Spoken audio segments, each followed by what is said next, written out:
वो सीधे फर्मेंटर में कलेक्ट करते हैं। तो इधर हमारा चिलिंग प्लांट है, वो भी टेम्परेचर कंट्रोल जो है वो बहुत इम्पोर्टेंट पार्ट है। तो वाइन जब ग्रेप्स रिसीव होते हैं, यहाँ रिसीव होने के बाद बॉटल में जाके कंज्यूमर तक पहुँचने तक टेम्परेचर इज मेन रोल। तो वाइन का हार्ट भी कह सकते हैं हम, हार्ट मेन कोर प्रोसेस ही है। यहाँ दो चिलिंग प्लांट है, एक वाटर बेस है, एक ग्लाइकोल बेस है, ड्राइंग चिलरी है। वाइन मेकिंग में हम वाइन का टेम्परेचर माइनस में लेके जाते हैं, उस प्रोसेस को हम कोल्ड स्टेबलाइजेशन बोलते हैं, वो हम नीचे एक्सप्लेन कर लेंगे। तो उस बीच वाइन का टेम्परेचर माइनस में लेने के लिए हम ग्लाइकोल का चिलर यूज करते हैं। और डेली बेस पर वाइन का टेम्परेचर हम 10 से 12 डिग्री सेल्सियस तक मेंटेन करते हैं। कुछ रेड वाइन्स का हम 15 तक मेंटेन करते हैं, तो उसके लिए हम वाटर बेस्ड चिलर यूज करते हैं। ये माइनस में ये 20 TR का है, और अगर प्लस में यूज होता है तो 40 TR तक काम करता है। इसका टेम्परेचर हम -7 तक लेके जाते हैं। और वो जो है वो वाटर बेस है, उसका टेम्परेचर हम +7 तक कम से कम मेंटेन कर सकते हैं। बाहर बलून है जो कि एयर के प्रेशर से हम 2 बार तक इसको प्रेशराइज करते हैं, और ग्रेप जो है वो स्क्वीज होके इसमें रेड वाइन में जैसे कि शिराज, कैबरनेट नेम देते हैं, वैसे ही व्हाइट वाइन में हमारे पास शेनिन है, शार्डोने है, सोविनो ब्लांc है। ये अलग अलग वैरायटल वाइन्स हैं जो कि ग्रेप से हम वो वैरायटल वाइन बनाते हैं। वैसे आगे चल के हम फ्रूट पल्पर है, ये ग्राइंडर है, और ये भी पार्ट ऑफ ग्राइंडर है। तो इससे अलग अलग फ्रूट्स जो है वो क्रश किए जाएंगे, स्क्वीज किए जाएंगे। तो कैसे करते हो? उसका भी अलग सा टेक्निक है। इनिशियल जूस का टेम्परेचर जो है वो हम सडन ड्रॉप डाउन करते हैं, मतलब कि जैसे कि जब फ्रूट रिसीव होता है तो उसका रूम टेम्परेचर जो है वो हम इससे फ्रूट पास करते हैं, तो कम से कम 10 से 12 डिग्री सेल्सियस से ड्रॉप डाउन होता है। तो क्वालिटी कंट्रोल के लिए ये हेल्पफुल है। ये अलग अलग टाइप्स ऑफ प्रेस है।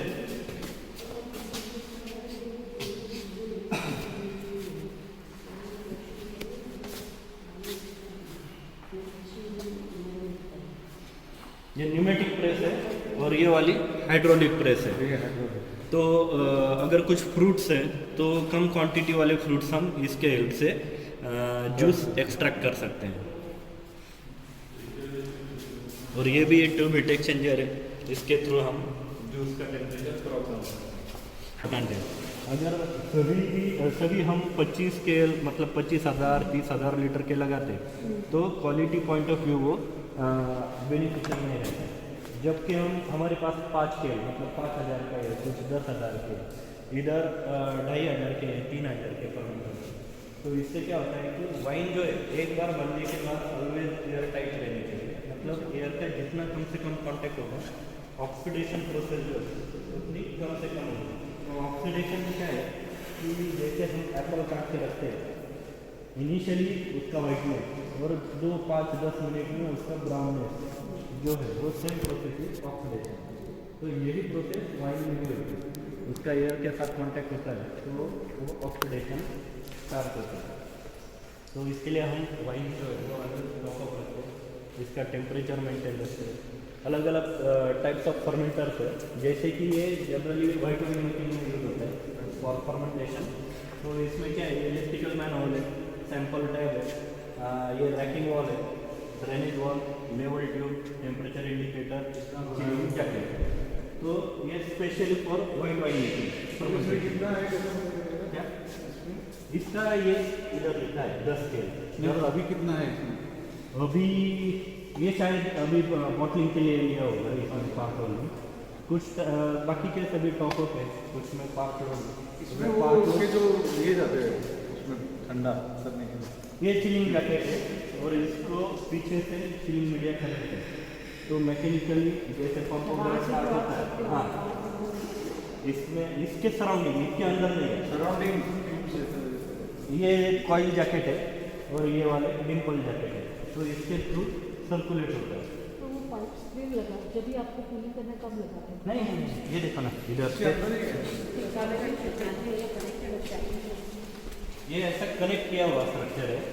तो ये पाइप के थ्रू पंप वहाँ स्टार्ट करते हैं हम, तो चिलिंग मीडिया इधर आता है, इधर से इन होता है, इसके थ्रू सर्कुलेट होता है साइड में पूरा है, अंदर वो जूस है।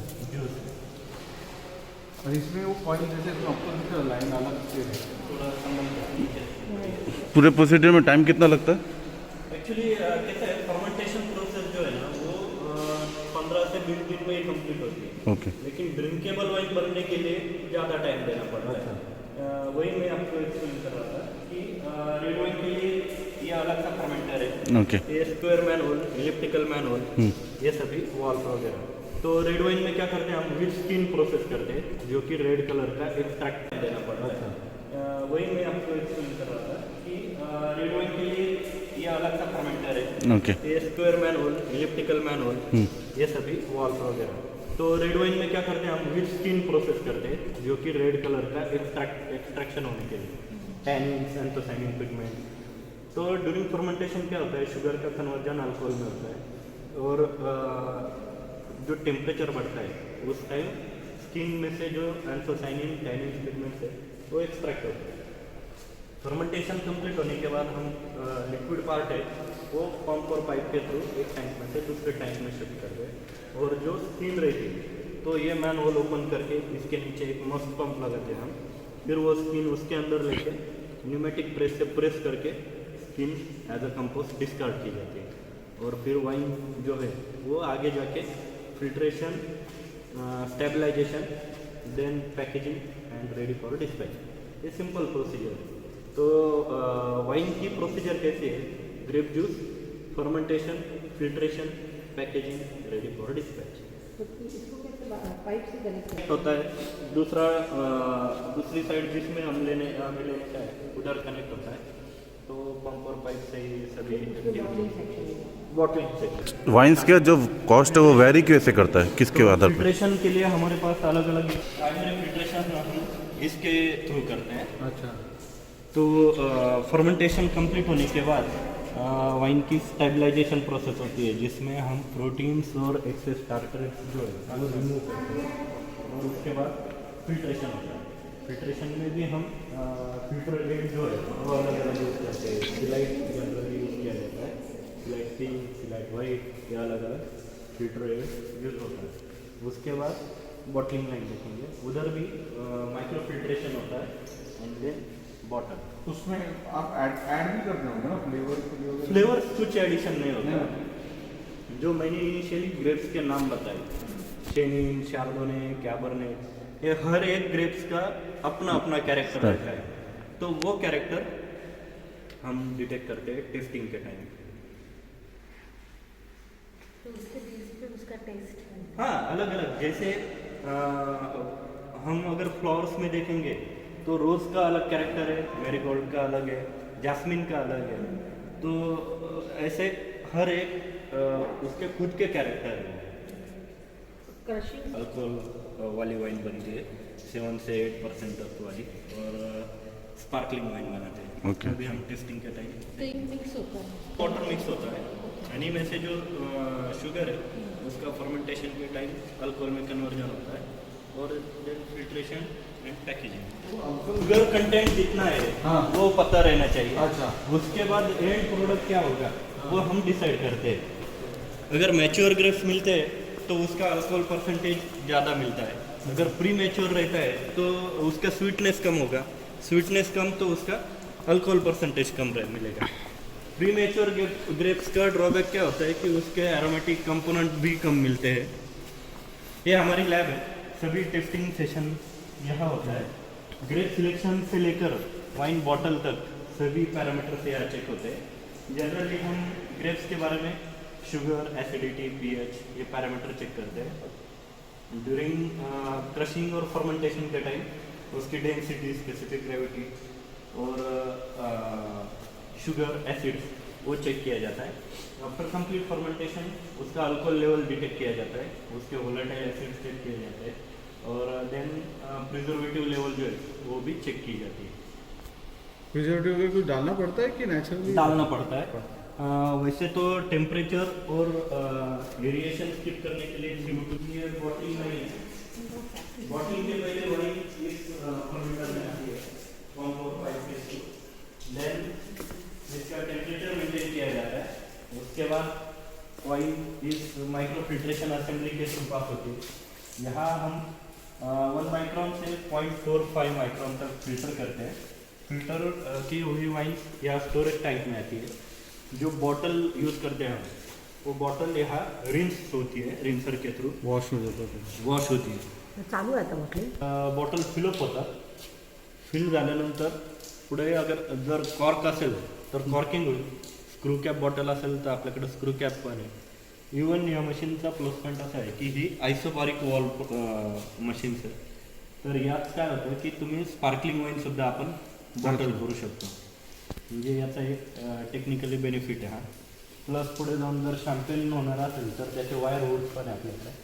आणि इनके लिए हम KMS साइट्रिक ऑप्टिक अलग अलग केमिकल्स है उसके थ्रू क्लीन करते हैं. देन उसके बाद स्टीमिंग किया जाता है, स्टेरिलाइजेशन. देन फिर से एयर पास किया जाता है, वो सभी वाटर वगैरह. देन बॉटलिंग के लिए रेडी प्रोसेस. तो जब सीजन आता है आपका, वो अगले साल आपका मार्केट में हाँ, उतरता है. एक्चुअली प्रोसेस अब कैसी है कि पिछले साल की वाइन बनाते बनाते बेचने के आगे के क्रश करने का वो रेडी होने तक पिछला लॉट फिर लगा वही तो ये ऐसा हो साइकिल रहेगा. तो आपको सेम टेस्ट मिलता है हर बार का प्रोड्यूस सेम टेस्ट. वो भी एक अलग सा साइंस है. मार्केट कंडीशन उसके वजह से फ्रूट के कैरेक्टर चेंज होते हैं. तो वाइन मेकिंग टीम का टास्क ये रहता है कि पिछली वाली टेस्ट के नज़दीक नए वाली बॉटल की टेस्ट होनी चाहिए. सेम वैसे ही मिलेगी तो अच्छा है, लेकिन मिलेगी ही ऐसे गारंटी नहीं है. या हमारा डिस्पैच तो होना. आपका जो फ्रूट सप्लायर्स भी रहते हैं वो भी फिक्स रहते हैं बिकॉज वो फार्म हाँ, फार्मर जैसे कि कुछ हेवी रेन की वजह से क्रॉप्स के लॉस हो जाए तो ओपन मार्केट से भी ट्राई करना पड़ता है.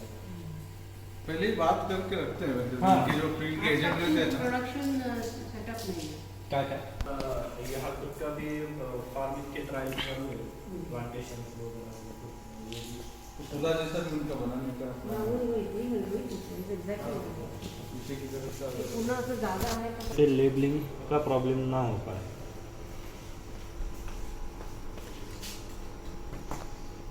और तो बैरल रूम पर होता है.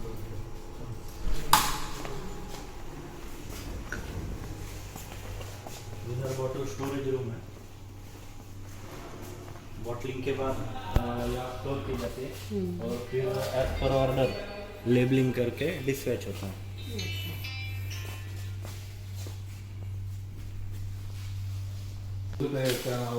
हां, जे मी आता सांगितलं तुम्हाला ग्रेप्सच्या व्हरायटी, तर ही कॅबरनेट आणि शिराज दोन रेड ग्रेप्सचा ब्लेंड येतो. अच्छा.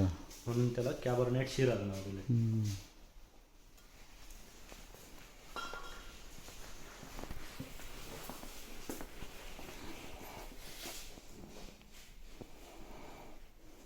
असे किती फ्लेवर्स आहेत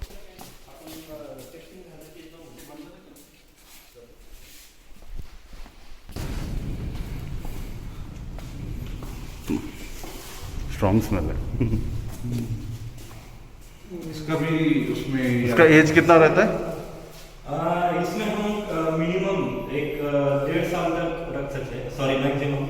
और मिनिमम 3 महीने से 6 महीने तक हर एक बैच की मॉक टेस्टिंग होती है. उसका एक्सट्रैक्शन चेक किया जाता है.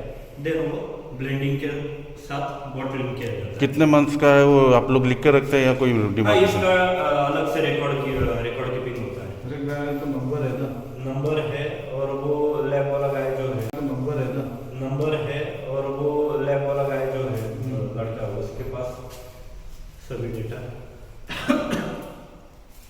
तो ये जो वुड है वो सेम वुड है या अलग अलग टाइप का अब ये वोक से बना हुआ है. वोक वुड है नहीं तो, लेकिन मैन्युफैक्चरिंग जो है वो अलग अलग है. वैसे फ्रेंच ओक आता है, अमेरिकन ओक आता है. हर एक ओक का अलग अलग कैरेक्टर है. बैरल सब बाहर से आए हैं. हाँ हाँ, बाहर से ही. उसका ही कितना स्ट्रॉन्ग स्मेल है. तो इसका ही स्मेल है ना, हाँ हाँ. वुड का ही स्मेल है. रिशव करने के बाद फिर से यूज किया जा सकता है. नहीं तो रम विस्की वगैरह उस इंडस्ट्री को दे सकते हैं।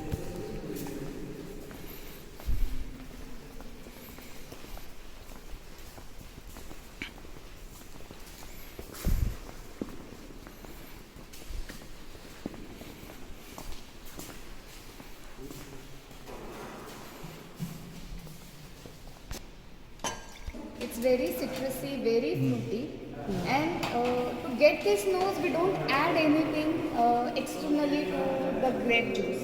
So this is all the grape's varietal character that reflects in the end product.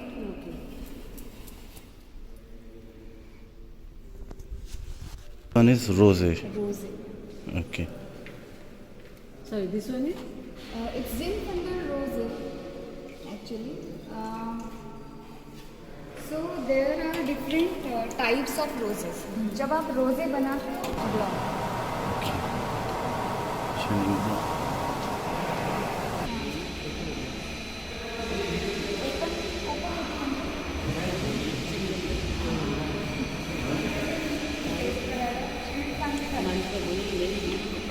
Sir vintage actually लिखा हुआ होता है, तो अगर वाइट वाइन है तो आप प्रेफर करो कि आप उसी विंटेज की ले रहे हो, और अगर रेड वाइन है तो ओल्ड वाइन चल जाती है।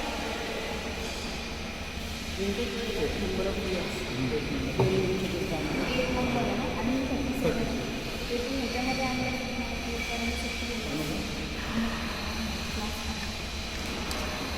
सर थोड़ा सीक्वेंस मिस हो रहा है एक्चुअली। ये मैंने पहले कोर करना चाहिए था, लेकिन मुझे लगा कि आपको स्वीटर वाइन्स अच्छी लगेंगी, वो रोजे और सेमी लगेगी। ये थोड़ी ड्रायर साइड में है, उसमें थोड़ा सा शुगर है।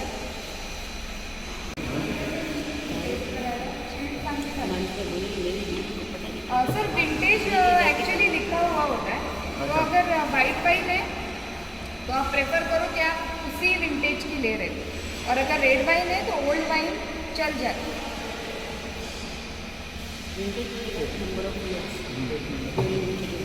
एक नंबर है ना, आणि ह्याच्यामध्ये आम्ही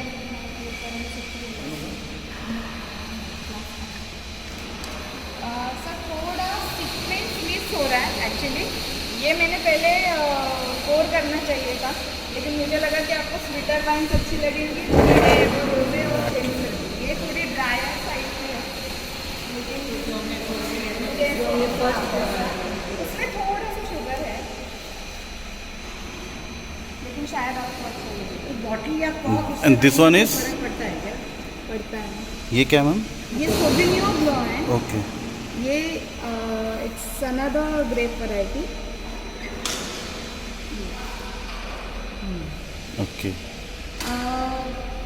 कैप में क्या होता है कि से मिल रहे हैं एट 40 रुपीज़ पर केजी, Okay. लेकिन मुझे वो ग्रेप्स फार्मर वो प्राइस में नहीं दे रहा है, तो क्योंकि वो शॉर्ट है मार्केट में, इजीली अवेलेबल नहीं है, तो farmer will charge more for that variety. Okay. तो फार्मर वो मुझे 60 रुपीज़ में दे रहा है पर केजी, ऐसे। तो वो दो चीज़ें होती है, प्लस एक फैक्टर होता है प्रोसेसिंग कॉस्ट। तो अगर टाइम भी तो होता होगा, उसके ऊपर डिपेंड टाइम करता भी है. होता है, मतलब टाइमिंग का इतना नहीं होता है, लेकिन रॉ मटेरियल और प्रोसेसिंग कॉस्ट, उस पर आपका फाइनल प्रोडक्ट का कॉस्ट डिपेंड करता है। तो इसमें भी अगर ये जो पहली वाइन आपने टेस्ट किया था, तो इसके ग्रेप्स थे अराउंड 70 रुपीज़ पर केजी, और वहाँ पे शेनिंग मिल रहा है आपको 45 रुपीज़ पर केजी। फिर इसमें प्रोसेसिंग में भी इसमें थोड़ा सा ओक ट्रैक्शन जाता है, थोड़ा सा ओक होता है, तो फिर उसकी वजह से उसकी प्राइस बढ़ जाती है। जो हमने फर्स्ट वाइन टेस्ट की थी वो हमारी लिमिटेड एडिशन शार्डने था, तो that bottle will be around 1300 rupees ऐसा। Okay. This is pinot noir okay. Grep.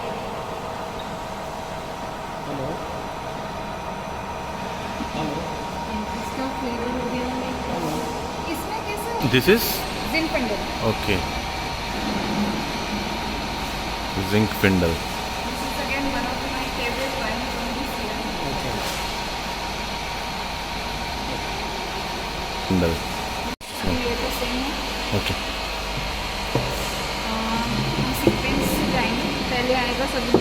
because this is dryer. Okay. This is Chenin Blanc. Okay. This is Rosé. Okay. This is Merlot. Merlot. And this is Reserve. अच्छा. So that's how the sequence should be, but I have changed it. Okay. And this one? And these are? These are the tank samples. Okay. So one of them was Chardonnay. Chardonnay. One is Pinot Noir. Okay. And the last one is Zinfandel. And this one is the honey. This one is the honey. That is mead, honey wine. This from honey. Honey. But this is not regular honey. You can say sparkling. But sir, sparkling के differences बहुत ज़्यादा होते हैं ना. अच्छा. और वो जो है वो जो main filter है. तो ये प्री फिल्टर बस क्या करता है? वो 2 फिल्टर की हाइट पे जाता है. तो उसमें से जो पहला वाला है वो 1 माइक्रोन का है. जो सेकंड वाला है वो 0.45 माइक्रोन का है. तो यहाँ से ये गाड़ी यहाँ पे फिल्टर होके वहाँ पे जो बॉडी स्टैंड है फिलर बॉडी स्टैंड का फिलर वहाँ पे जाता है. ये जो बड़ा वाला टैंक है ये वाटर टैंक है. ये जो रीचिंग हो रहा है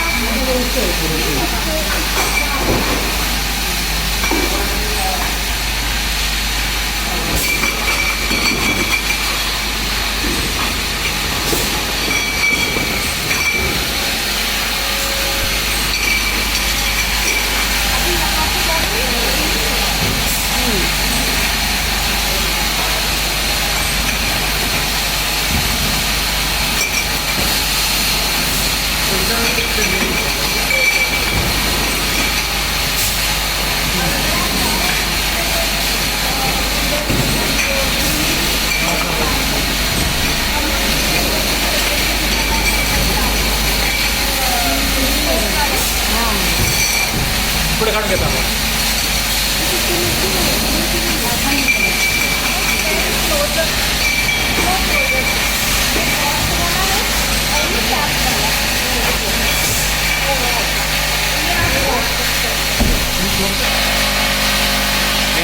वो बदलाएंगे ना वो मुझे डाला नहीं समझ गया.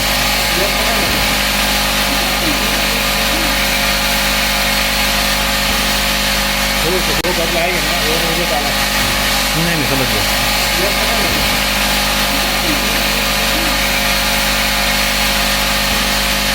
वो सेटिंग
लेवल की और